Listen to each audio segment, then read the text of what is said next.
Hey everyone, Finn here, welcome back to our video. Today I am going to be showing you my favorite train. Now it is a little bit different, but just stick with me on this one.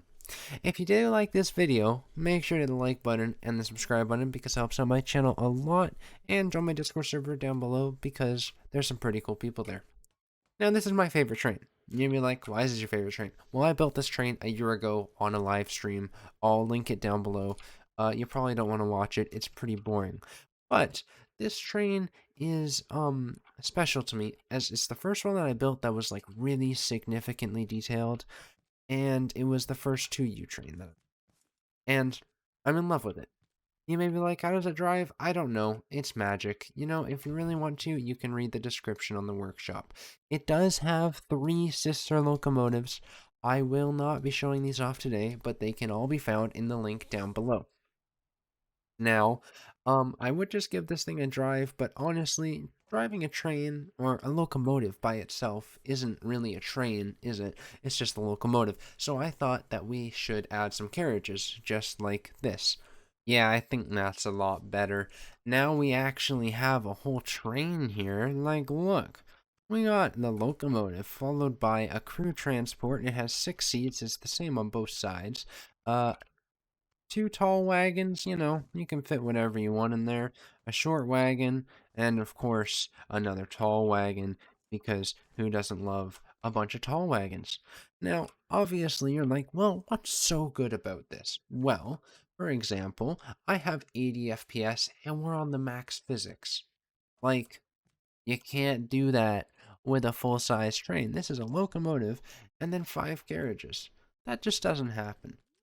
Oh yeah, I don't know. The gist of it is, you got these switch couplers. I think they work the best. And now, well, let me show you how to fire up good old Geary and get her going. You push this dial right here, and that then turns on. You know what I just realized? This isn't Geary. I spawned an ocean crawler. Now that I got that sorted and out of the way, let's show you how to start up Geary. The first step is to push this button in the firebox. And this is your brake whenever you activate it. Here's your whistle. And here's your bell that you can barely hear. This is for your front light. And to go forwards, you just push forwards on the regulator. And because of all this weight, she might struggle a little bit, but she'll get her going, and we'll get going. And we can go at quite decent speeds. I mean, look at this.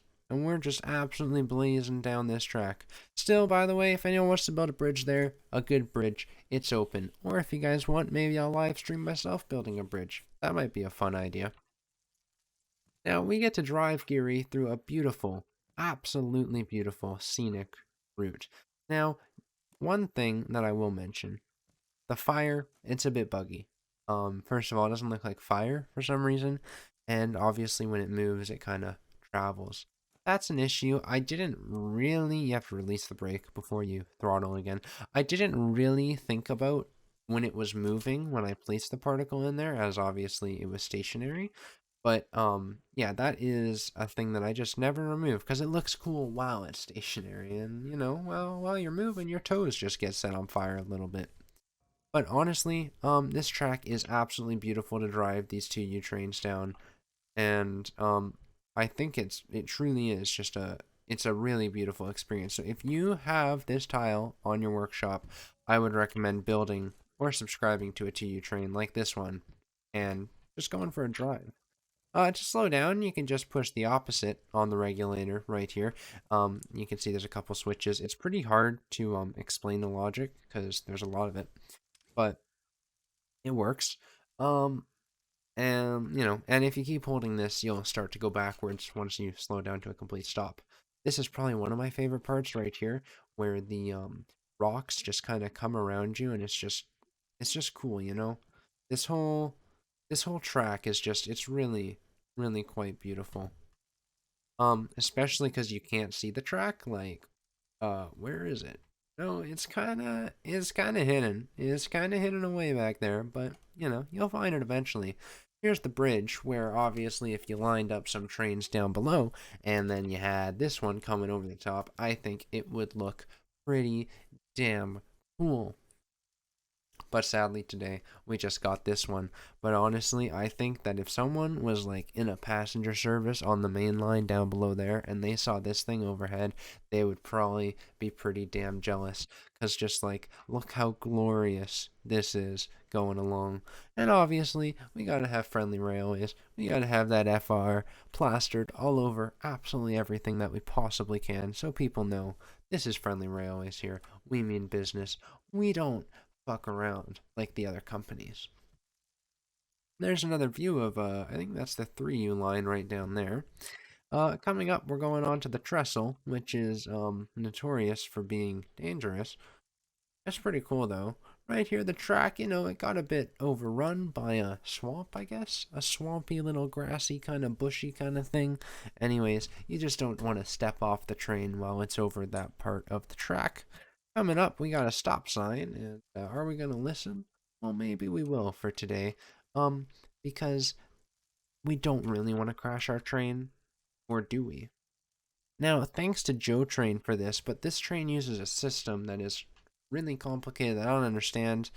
But if I push this right now, the train slows to a stop. So instead of just immediately cutting power to the motors, it slowly slows them down, and it is very, very impressive.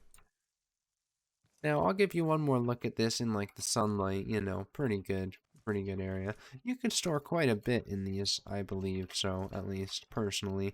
If you needed to store all your coal or something, they got you. They got quite a bit of room. This is my attempt at like a really shitty rain thing. So like if rain fell in here, it would just spill off the front and the back. But then it's like, why wouldn't you just have a point that covers the whole thing to protect it? But honestly, I think that looks a lot cooler. So that's just how it ended up. So in the process of making a thumbnail for this video, I kind of drove the train off the edge. Uh, oops. Lost all the carts, and I was too lazy to put them all back on, so I just put a crew transport on, and we're gonna call it a day.